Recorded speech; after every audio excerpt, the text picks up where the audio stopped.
Hey, Global Issues class. Welcome back from spring break. I hope it was as good as it could be. I know it was much different, for me having spring break here locked in at home. I'm sure it was for you. So, hopefully you were able to take as much of a break as possible.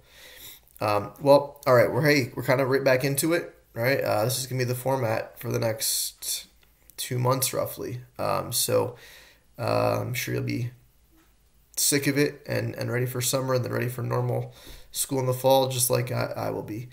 Let me give you a couple reminders because you have had a week off. So remember, we are studying a new topic, or relatively new, the last couple days before spring break, and that was global warming. Remember, sometimes you might hear global warming called climate change. It's the same thing, really. People just kind of tend to use maybe different terms for it, but global warming, climate change, same thing. The big thing that I've tried to emphasize is that really, as each side tries to persuade you, right, as you look at the two perspectives of this argument, you really need to keep in mind there are three questions that each side really must be addressing, and if they're not, then in my opinion at least, they're just skipping out on a big piece of the whole puzzle of this issue. So question one: is the Earth actually getting warmer? All right, I mean, that's kind of obvious, but it's important. Is the Earth actually getting warmer than it has been in the past? Secondly, are humans causing it? Again, pretty basic. Third, if humans are causing it, are we contributing to it in such a way that makes it more than simply a cycle that has happened in the past, right? In other words, okay, sure, the Earth is warmer, and humans seem to be causing part of it, but this is a cycle that has happened dozens of times in humanity's history, and so what's the big deal, right?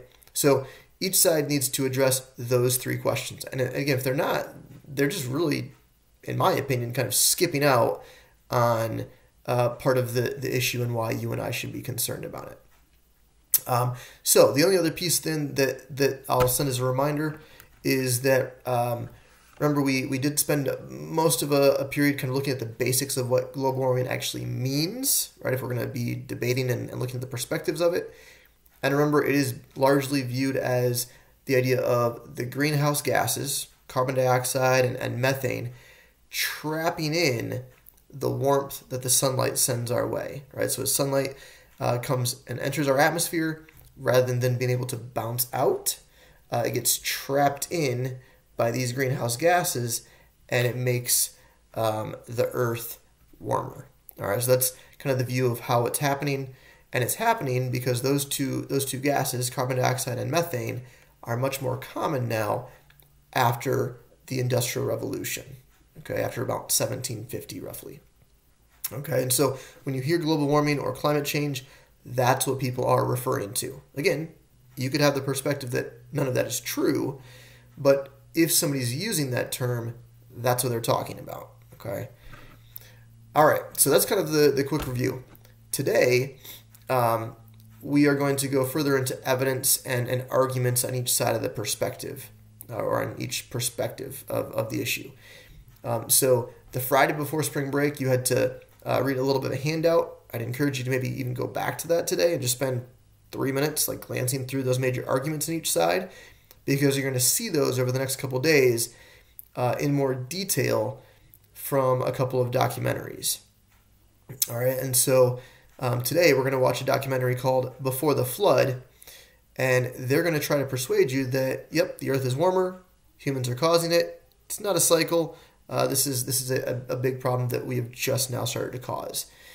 And so they're going to be referencing a number of those arguments in that handout that you read and answered some questions from last Friday before spring break. So again, just the quick instructions.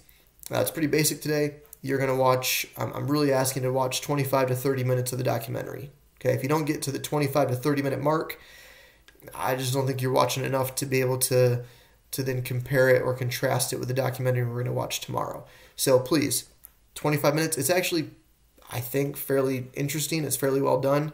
I don't think watching 25 minutes is going to be too much of a problem. You can feel free to kind of skip around, but there are clear segments in the documentary. So try not to watch 2 minutes and then skip to somewhere else, right? Watch a whole segment or two before maybe you move somewhere else in the video. And please don't watch the first 8 minutes and count that towards your 25 minutes or 30 minutes, okay? The first 8 are just clear introduction. It's just Leonardo DiCaprio, the producer, kind of sharing about his life and his background. It's just not something that's going to be helpful in getting arguments and data and perspectives from the side that thinks global warming is happening and it's human caused. All right, so please skip the first 8 minutes, start at that point, watch about half an hour. Okay. Again, don't hesitate to text or email me if you got questions. All right. After you watch the documentary, there are just 4 short questions for you to answer, mainly to prove that you've watched it and that we're aware of what it's saying and what is going on in the documentary. So, all right. I know that was a long video for me today, but kind of had to review so that a week off is not a big problem. Right? Hopefully, we're ready to go after kind of being reminded of what we were studying about global warming. All right. Good luck, and let's get used to it together.